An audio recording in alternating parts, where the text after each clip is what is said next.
Assalamualaikum warahmatullahi wabarakatuh. Jumpa lagi bersama saya Bahtiar Mufi dalam channel Seribu Jalan.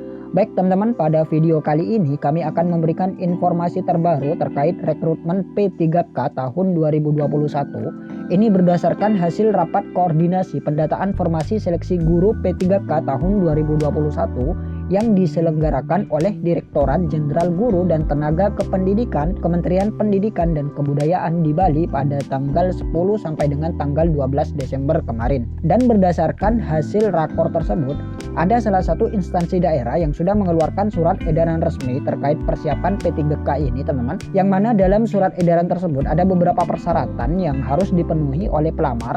Dan ini tidak menutup kemungkinan di daerah-daerah lain juga akan sama teman-teman terkait persyaratan ini dan juga lokasi penempatan nantinya. Kita langsung saja teman-teman. Dan sebelum lanjut ke pembahasan, seperti biasa kami ingatkan kembali buat teman-teman yang belum subscribe ke channel ini, teman-teman subscribe terlebih dahulu dan tekan tombol loncengnya agar nantinya teman-teman tidak ketinggalan informasi-informasi terbaru terkait rekrutmen P3K ini. Baik teman-teman, kita langsung saja ke pembahasan. Nah, inilah surat edaran yang kami maksud tadi teman-teman. Ini dari salah satu instansi daerah yaitu Kabupaten Bondowoso. Kita lihat di sini perihal edaran persiapan seleksi P3K tahun 2021. Berdasarkan hasil rapat koordinasi pendataan formasi seleksi guru P3K tahun 2021 untuk region Bali yang diselenggarakan oleh Direktorat Jenderal Guru dan Tenaga Kependidikan Kementerian Pendidikan dan Kebudayaan di Bali pada tanggal 10 sampai dengan tanggal 12 Desember 2020. Kementerian Pendidikan dan Kebudayaan selaku instansi pembina jabatan fungsional guru pada tahun anggaran 2021 merencanakan melakukan rekrutmen P3K untuk tenaga guru dengan landasan hukum. Nah, jadi ini dia teman-teman landasan hukum perekrutan P3K tahun 2021 yaitu Undang-Undang Nomor 5 tahun 2014, PP Nomor 49 tahun 2018 dan lain sebagainya. Kemudian kita langsung ke intinya saja teman-teman. Menindaklanjuti hal tersebut di atas, perlu kami sampaikan beberapa hal tentang informasi persiapan seleksi guru P3K. Adapun persiapan seleksi guru P3K adalah sebagai berikut. Nominasi pendaftar yang A, guru honorer sekolah negeri dan swasta yang sudah terdaftar di Dapodik selambat-lambatnya Juni 2020. Nah, jadi syarat untuk mendaftar P3K ini harus terdaftar di Dapodik teman-teman selambat-lambatnya Juni 2020. Jadi apabila teman-teman terdaftar di Dapodik melewati bulan Juni, maka kemungkinan besar teman-teman tidak bisa mendaftar untuk rekrutmen P3K ini. Kemudian kita lihat yang B, individu baru tidak terdaftar di Dapodik dengan syarat memiliki sertifikat pendidik.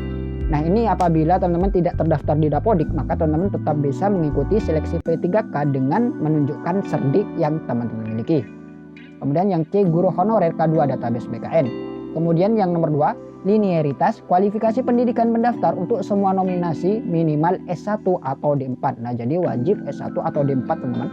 Kemudian yang B, jenis sertifikasi untuk nominasi individu baru poin 1A disesuaikan dengan Permendikbud nomor 16 tahun 2019 tentang perubahan atas Peraturan Menteri Pendidikan dan Kebudayaan nomor 46 tahun 2016 tentang penataan linearitas guru bersertifikat pendidik.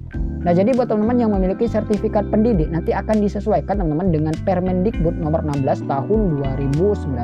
Kemudian kita lihat di sini, ini adalah materi ujian dan jadwal persiapan. Kemudian ini jadwal teman-teman. Desember, Januari, Februari ini materi pembelajaran. Kemudian sekitar bulan Maret dan April ini adalah pengumuman seleksi P3K. Kemudian yang nomor 4, persyaratan usia pelamar dari 20 tahun sampai dengan 1 tahun sebelum batas usia pensiun pada jabatan yang dilamar untuk guru sampai dengan 59 tahun. Jadi minimal 20 tahun sudah bisa mendaftar P3K. Kemudian yang nomor 5, nominasi poin 1A, 1B, 1C disarankan melakukan cek kesesuaian data kependudukan, nama, NIK, tanggal lahir, nama ibu kandung di kantor Dukcapil selambat-lambatnya tanggal 31 Desember 2020. Nah, jadi buat teman-teman yang ingin mendaftar P3K, pastikan NIK dan KK ini sudah sesuai teman-teman. Karena apabila nanti NIK dan KK ini tidak sesuai, maka teman-teman tidak bisa mendaftar atau tidak bisa membuat akun di SSCN.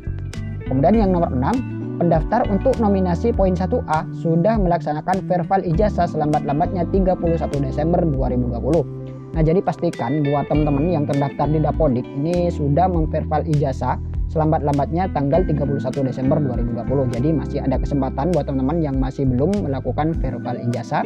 Kemudian yang nomor 7, jadwal pendaftaran akan diumumkan oleh Panitia Seleksi Nasional pada bulan Januari 2020. Nah, jadi nanti akan diumumkan pada bulan Januari teman-teman tentang jadwal pendaftaran.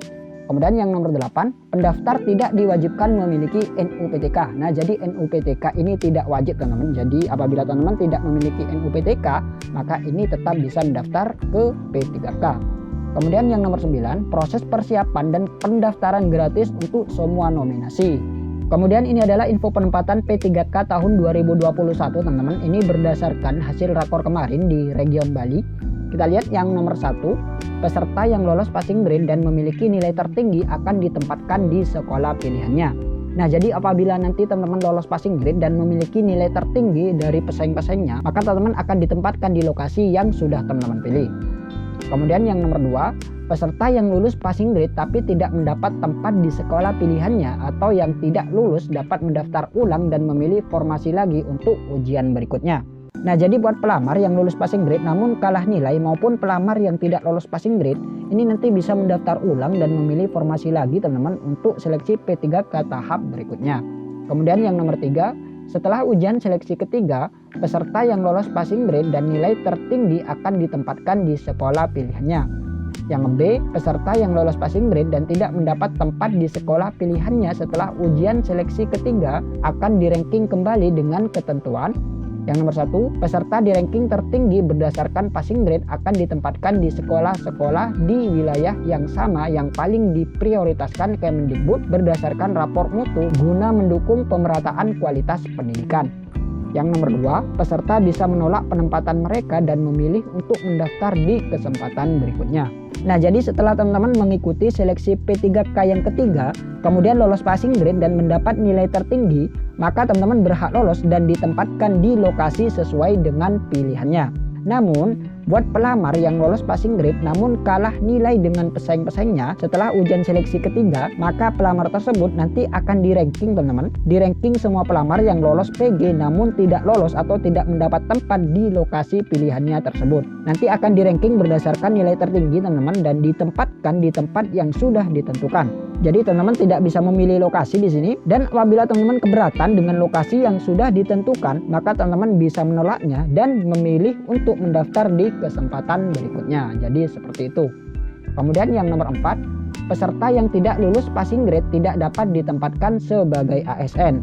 Nah, jadi buat teman-teman yang tidak lulus passing grade, maka ini sudah tidak punya kesempatan lagi teman-teman. Jadi teman-teman harus mendaftar lagi di seleksi P3K berikutnya. Baik teman-teman, itulah sedikit informasi dari kami. Semoga video ini bermanfaat. Wassalamualaikum warahmatullahi wabarakatuh.